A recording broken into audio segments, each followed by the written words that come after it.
everybody. Okay, this is going to be a quick training video on just all of our clay and pottery that we use here at Splatterdash. So this is really important information. I'm going to try to make it quick.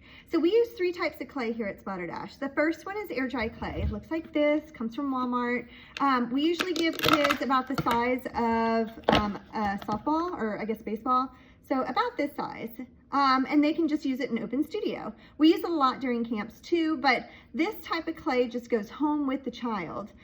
They can paint on it with acrylic or tempera. They can stick all the craft buffet stuff in it. Super fun. We recommend that they put it in a window or in the sun when they get home, and after about 2 or 3 days, it'll get hard as a rock. We do like to spray this with spray glaze, which is this stuff. To make it sealed, because we have learned that after a few months it starts to crumble if it's not sealed. So spray this before they walk out the door if they're using air dry clay in open studio, okay? All right, the second type of clay we use, and this is only for campers, is real clay. Now I buy this in North Atlanta. I have to drive up and get it. This type of clay goes into the kiln. Now it's very tricky to use this clay, which is why we only reserve it for campers. We cut it with a wire, and this is actually shown in our camp videos. And then kids get to grab it and squish it and build something with it. But you have to be careful because it does explode in the kiln if it's not completely dry before getting in the kiln. So this is real clay fired in the kiln. It has to dry for about a week. All right. It also needs to be pretty thick. You can't have anything thinner than like your finger because it just cracks after it dries. The last type of clay is called bisqueware, and this is the one I want to really talk about today. So these pieces are clay, but they've already been fired once in a kiln, and then we just order them from a company that has already molded them and fired them. So this is called bisqueware, okay? Now, once this gets into the hand of a child, they're going to glaze it with special paint, which is called glaze. Okay, they're going to use Gare Fun Strokes. We also sometimes use a different company, but usually it's Gare. And they have to use that clay in order to paint this piece. They cannot use tempera paint, acrylic paint, or craft buffet items on bisqueware because it's going to go into the kiln and get hot around 2,000 degrees. So whatever's on there is going to burn off. The same is with the real clay. Kids cannot use acrylic, tempera, or craft buffet items on the real clay because it's going in the kiln. It's going to get up to 2,000 degrees. They cannot use pipe cleaners in it. They can't put glitter on it. They can't take a permanent marker and draw all over it. It's not going to work. It's going to mess up my kiln. Please do not let your kids, if you're teaching, put all of that stuff on there for real clay. It's going to go in the kiln and burn off. Same with these, the bisqueware. They cannot take a permanent marker and start drawing. They can't take acrylic paint and start painting. It's just not going to work, and it's going to mess up the kiln. So please, please remember that, okay? Also, you can't use regular pencil on here. The only thing that needs to be in regular pencil is the price, okay? Please put the price with regular pencil.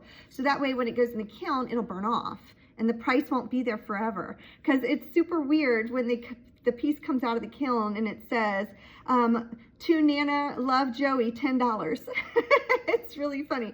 So please use regular pencil for the price. Everything else is going to be with a pottery pencil. A pottery pencil looks like this.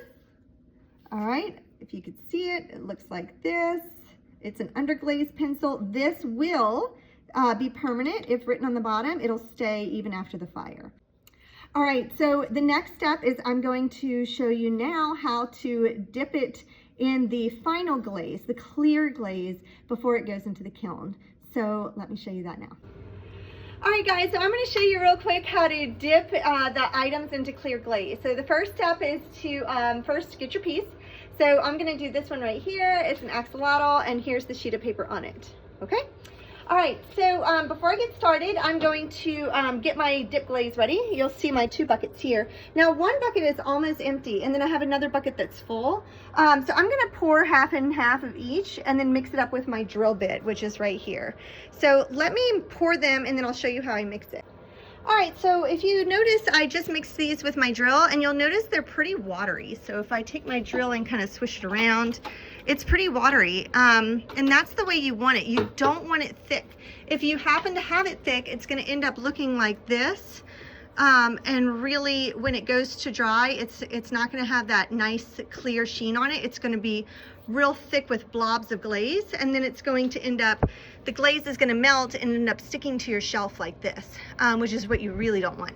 So your glaze that you're dipping in needs to be very watery, okay? All right, the second step is to grab a pair of tongs like this. You're going to grab the piece very carefully. Let's see if I can do this one-handed holding a phone.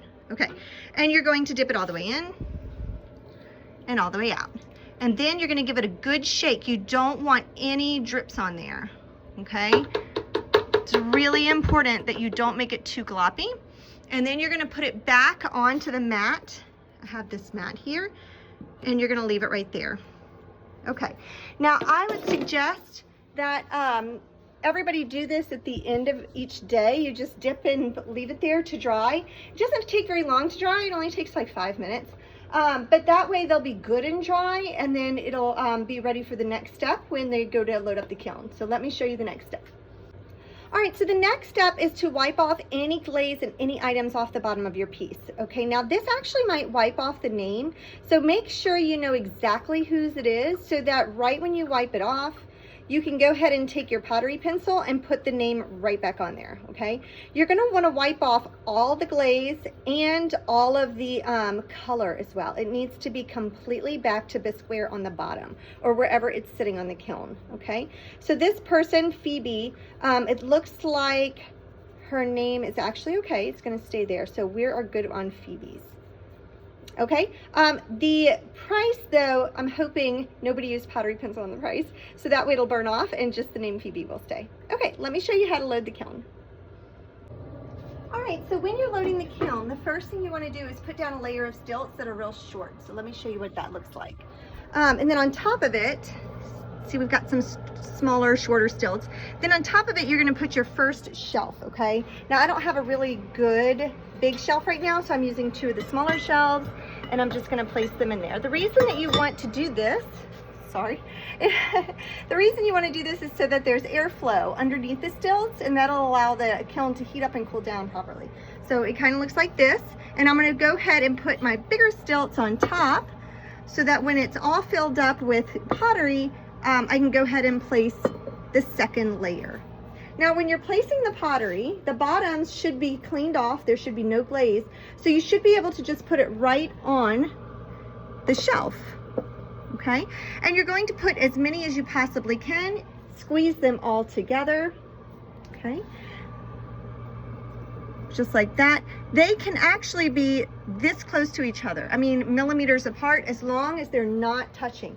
They cannot touch anything. They can't touch a stilt, they can't touch the walls, and not the coils or each other. If they touch anything, they're automatically gonna glue, and that's how you get shelves like this. So I'm gonna go ahead and load up the entire kiln, layer by layer, try to squeeze as many of these items as I can in there. Usually I can squeeze about 30 pieces. I can do about 10 on each layer-ish.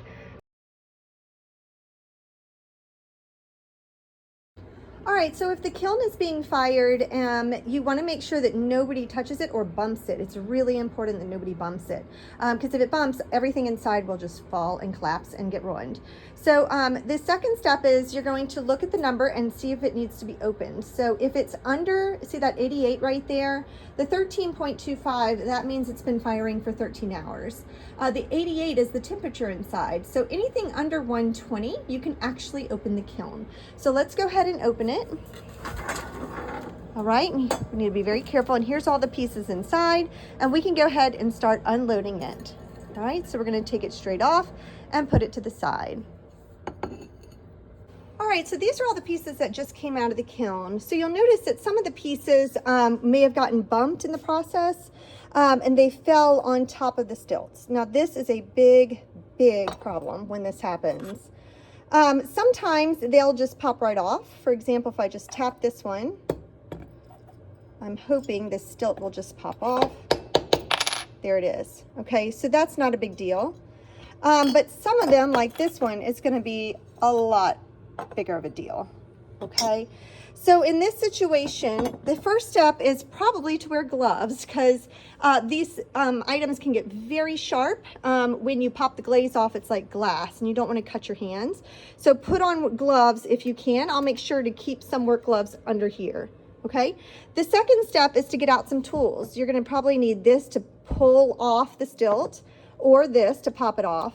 And then after it comes off, you're going to have some edges that are sharp. So on this one that came off, right here where it popped off, I don't know if you could see that. Let's put it against, yeah.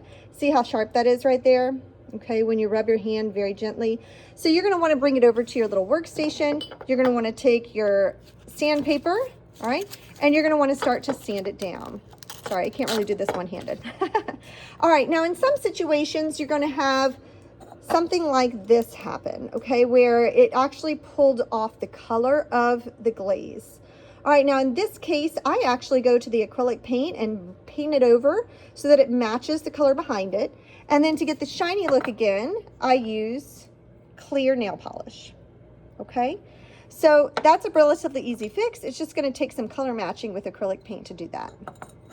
All right, so that's it for getting these back to normal. Please do not send off this to a customer or something like this to a customer. That's just really unacceptable.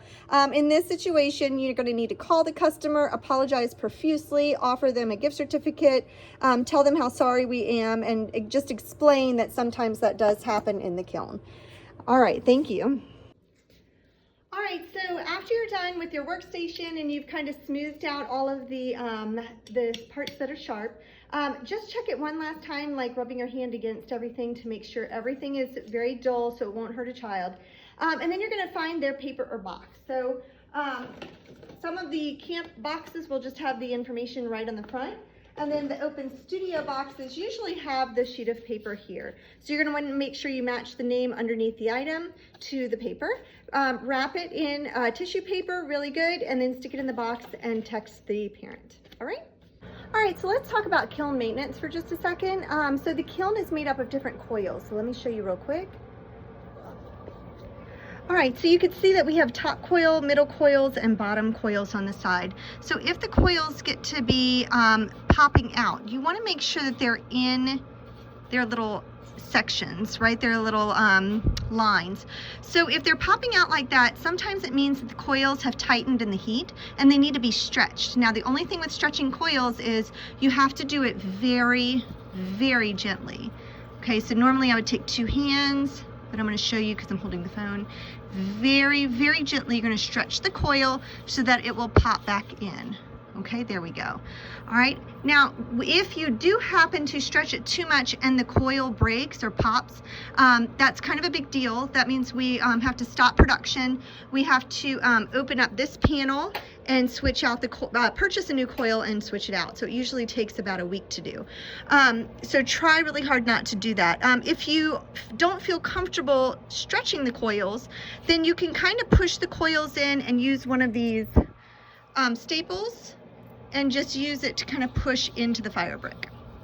Finally, at the very bottom of the kiln, you want to make sure there's not a lot of stuff down there. So every now and then you're going to want to sweep it out or vacuum it out before setting down the first layer of shelving. All right, let's talk about the shelves real quick. So this is a normal kiln shelf. This is what it's supposed to look like right here. All right, this has the kiln wash on top, painted on top. Your shelves should always look like this. In fact, this little piece here, we're gonna need to paint over with kiln wash again. All right, you really want it to be very smooth. This is not a good situation here. All the glaze has burned off, or it's melted onto the shelf and it's pulling up the shelf. I'm probably going to have to throw these away. I can't even get some of these stilts off, which is really unfortunate. Each one of these costs about $40 and each one of these costs a couple dollars. So it's not a huge loss, but it just means I have to drive back up to Atlanta and purchase more shelves. And it can get costly over time. So try not to get the glaze to melt onto these if you can. Okay, last but not least is the cleanup. It's really, really important that any splatters or spills you have is cleaned up with a wet rag, okay? You cannot leave any splatters or spills around because it says on here that it's toxic to breathe in the this powder stuff. So I go around after I have glazed everything and I wipe everything down so there's no splatters or spills, okay? And then I go over here and I make sure that all of the tools that I used are cleaned off. So I'm gonna wash them in the sink. All right, I'm gonna tidy up. I'm gonna put those buckets back under, make sure everything is cleaned off before leaving for the day. All right, so just some last minute reminders on the pottery. First of all, please only use the pottery pencil to write their name on the bottom, not the price. Use a regular pencil for the price. Number two, make sure that after you dip glaze it, that you take a sponge and wipe off everything off the bottom. That means you may have to rewrite their name. Number three, when you are ready to dip glaze, make sure that you mix it up really good so that it's like liquid, it's water. So when you go to dip it, it comes out real clear and liquidy, all right? Number four, after you use the dip glaze and you put it away, please wipe down everything. Make sure that it's all cleaned up with splatters and everything. And then finally, number five, when your customer comes, please make sure that you don't hand them broken pieces or pieces that have rough edges. That could actually really injure the child. It could really hurt them, and that would be really bad. So please make the extra effort to make sure their piece just comes out really nice. And if it doesn't, give them a new piece or call me or give them a gift certificate, whatever you need to do to rectify the situation. So, all right, I hope this helps. Thanks so much.